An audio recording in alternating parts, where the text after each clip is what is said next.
नमस्कार मंडळी, आज आपण बनवतोय झटपट अशी होणारी बटाट्याची चटणी. तर ही चटणी आपण डोश्यासोबत खाऊ शकतो, तसेच चपाती सोबत सोबत देखील खाऊ शकतो. चला बनवूया उकडलेल्या बटाट्याची चटणी. तर सुरुवातीला आपल्याला बटाटे उकडून घ्यायचे आहेत. त्यासाठी कुकर घ्यायचा. कुकरमध्ये साधारणतः 1-1.5 ग्लास पाणी टाकायचं.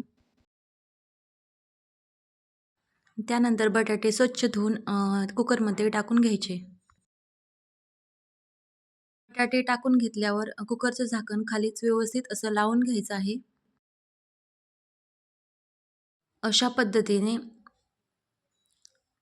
आणि गॅस ऑन करून गॅसवरती साधारणतः 7-8 मिनिटं व्यवस्थित बटाटे उकडून घ्यायचे. नंतर पूर्ण वाफ निघून गेल्यानंतर कुकरचं झाकण असं ओपन करायचं. पहा, आपले बटाटे असे मस्तपैकी उकडून निघालेले आहेत. त्यानंतर गॅस ऑन करून गॅसवरती कढई ठेवायची आणि कढईमध्ये तेल टाकून घ्यायचं.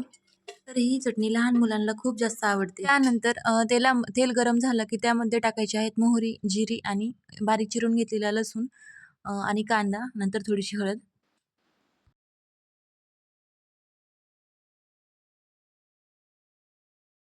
आणि हे मिश्रण व्यवस्थित असं हलवून घ्यायचं. त्यानंतर टाकायची चिरलेली मिरची. हिरव्या मिरचीमुळे या चटणीला खूप छान असा फ्लेवर येतो.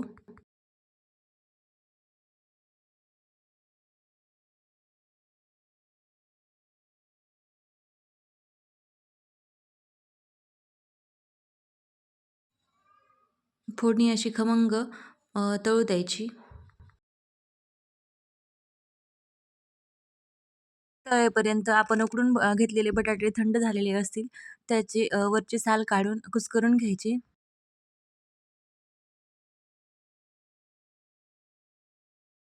आणि आपली फोडणी तयार झाली की त्यामध्ये बटाटे टाकून घ्यायचं.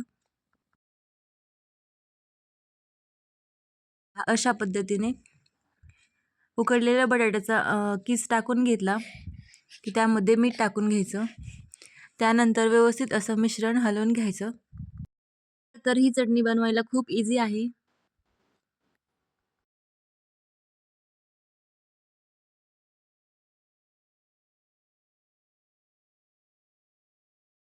पटपट मिक्स करून घ्यायची आणि त्यानंतर वरतून टाकायची आहे आपली सर्वांचीच आवडती हिरवी हिरवी ताजी अशी कोथिंबीर.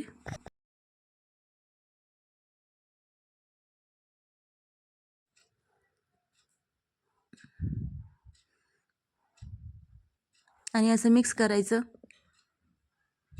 आणि आपली अशी बटाट्याची चटणी तयार झालेली आहे.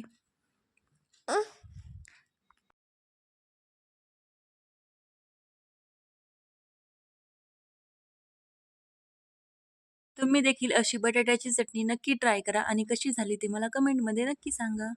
आवडल्यास लाईक्स आणि सबस्क्राईब करा.